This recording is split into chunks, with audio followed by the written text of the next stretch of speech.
अस्सलामु अलैकुम वरहमतुल्लाह। आज ये मोटर इंस्टॉल किया है और ये पैनल बोर्ड इंस्टॉल किया है पाइपों के साथ। ये पूरा भी आपको दिखाते हैं। ये देखें, यहाँ पे ये मोटर इंस्टॉल की है, इसकी पाइपिंग वगैरह करके तारें वगैरह लगा के ये कंट्रोल पैनल ये भी नया तरीके से इंस्टॉल किया है।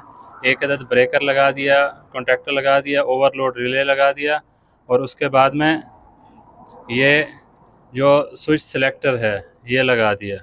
ठीक है, ये हमारा काम कंप्लीट है। 3 फेज़ की ये मोटर है, ये 3 फेज़ की मोटर है। तीनों फेस इसमें लगा दिए हैं और आगे जो कनेक्शन है वो भी कर दिए हैं।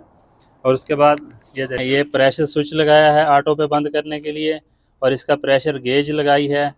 ये जो ख़त सक करने वाला है वो लाइन लगाई है 1.5 बोसे की, 1.5 इंच की।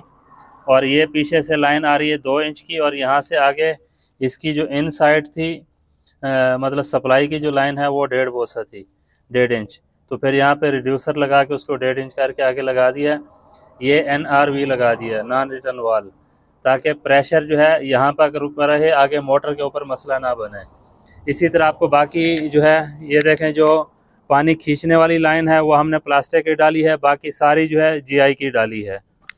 यहाँ पे ये फायर कैबिनेट लगाया है। अभी इसकी जो लाइन है ये हमने नहीं लगाई, ये पानी चेक करेंगे, कचरा वगैरह निकाल के फिर इसमें जो है ना ये पाइप इसके अंदर लगाएंगे।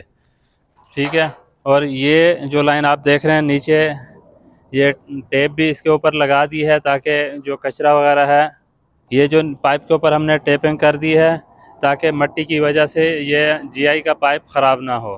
और इस वहाँ पे भी संदूक लगा दी है, पाइपिंग सेम इसी तरह है। और इसका जो वाटर टैंक है ज़मीन के अंदर,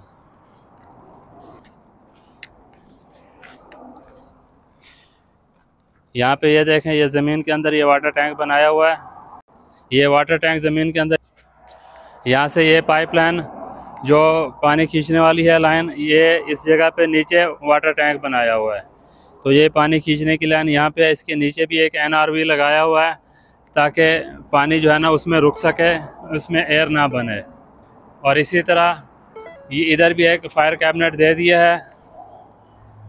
इस तरह करके ये जो काम है हमारा कंप्लीट हो चुका है।